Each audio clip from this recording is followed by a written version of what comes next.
Μιλάμε για το ευζήν. Τι εννοούμε όμως όταν λέμε σήμερα ευζήν?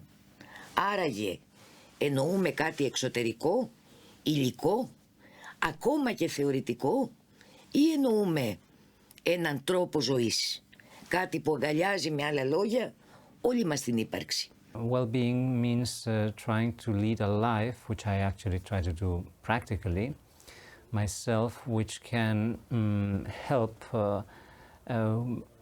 overcoming this age of radical disruption of planetary well-being towards what some call planetary health, although this concept as it is normally used is still quite anthropocentric, because normally planetary health means the health of humanity, and I think it should mean the health of all life forms.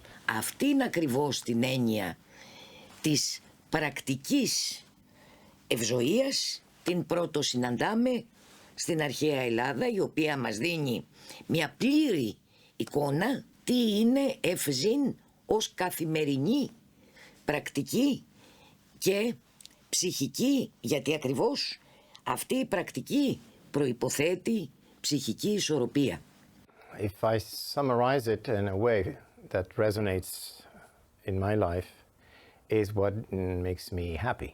Let's say when I experience it in my daily life, if I think of the moments in which I feel well, for example, is when I'm spending time with my non-human family, like cuddling each other, this kind of situation, I can clearly say, well, this is a moment of well-being. On the individual level, like most of the people, what makes me happy is to have proper food, proper shelter, not luxurious, but what is needed, and proper means to have the dealings with daily life, health, etc., and the same for all the members of my family. I do think about it more from my philosophical perspectives, and then for me, well-being is clearly something that needs to be planetary. It's sharing kindness. It's part of also little by little things, very discreet little things, attempt to make a better world and share a sense of togetherness. And needs to be in the entanglement of the well-being of all life forms, which means I do think a lot about the fact that all elements that undermine personal well-being and human well-being are in fact coming from the systemic destructive impact that we are having in everything around us. Part of the well-being is to collaborate with others. On the artistic level, but on other levels also, thinking, philosophy, anything that deals with research, science, etc., etc. Via the collaboration aspect, I consider that part of the well-being of a bit of our society, especially in addition when it deals with the sharing of cultural values. As long as I've got fast and robust Wi-Fi and a good laptop, I'm happy.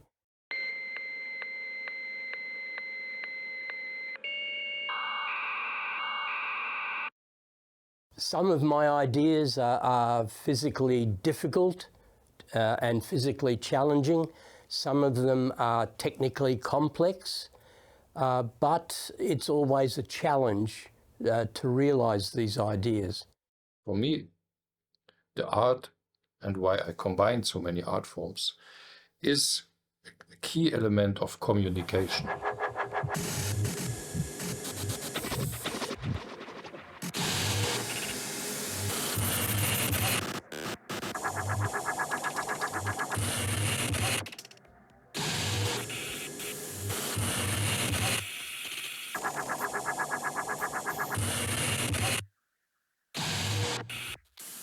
We have to exchange information with the main goal to find a way out take the technology in, find new technological ways and educational ways to survive and to solve this, what is a major problem at the moment.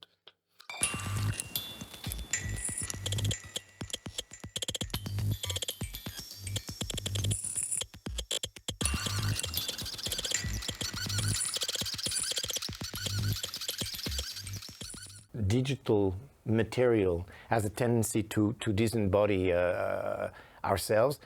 I use it, as I said, and I repeat it here. I use that same dangerous technology to attempt the re-embodiment of a disembodied body. So I don't normally structure my life in that sense, but as a performance artist, what's important for me is not simply to have ideas, to speculate or to academically write about ideas, but rather to actualize these ideas, to personally experience in a performance, and hopefully I can meaningfully articulate something afterwards.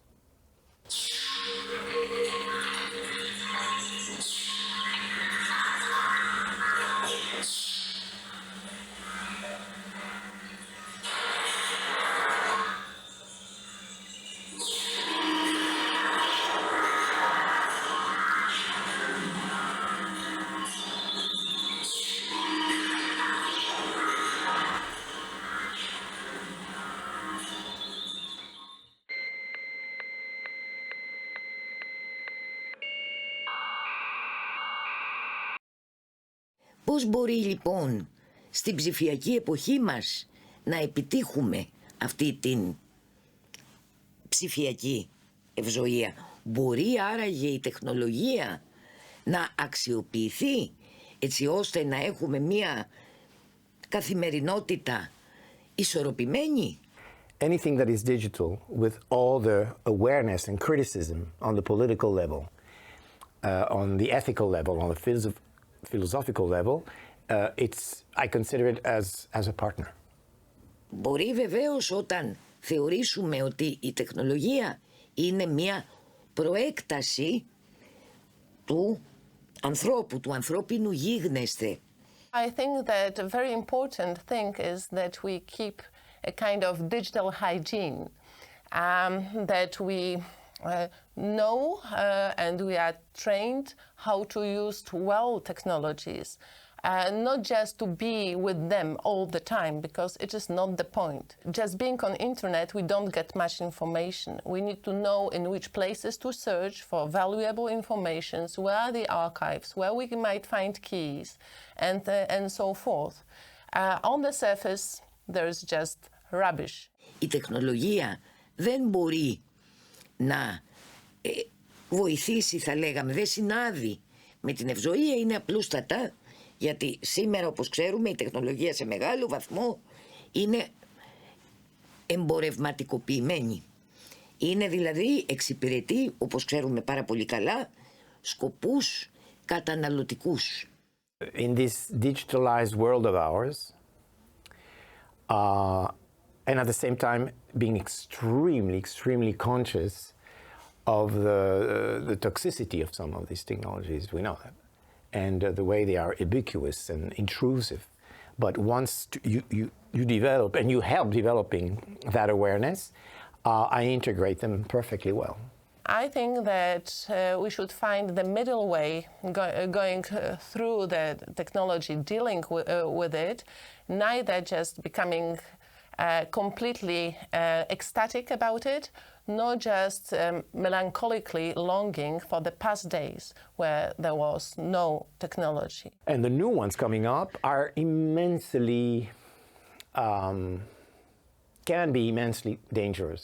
So as an artist, modestly, I think, wow, this AI thing, we've got to go into it. I don't want to say no, I don't want to say yes, as if the new God has landed on earth. No, but to think about potential dialogues and see what can go and be developed within that. Technology is neither good or bad. It depends how we use it, although the more possibilities, the more threats we always have. I think this is, if a disruptive technology might be something to hope for, but otherwise, they already have Palantir and China and so on. They already have collected so much data. The question, can we ever keep up with that? We're so far behind, but giving up doesn't seem to be an option either. But it's difficult. It's even maybe a new technology can help, a disruptive technology, in order to keep up with the advantages they already have.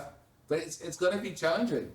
So on many different levels, it is a partner, whether it's a smartphone, as smart as it can be, a piece of interactive technology, a software based on artificial intelligence.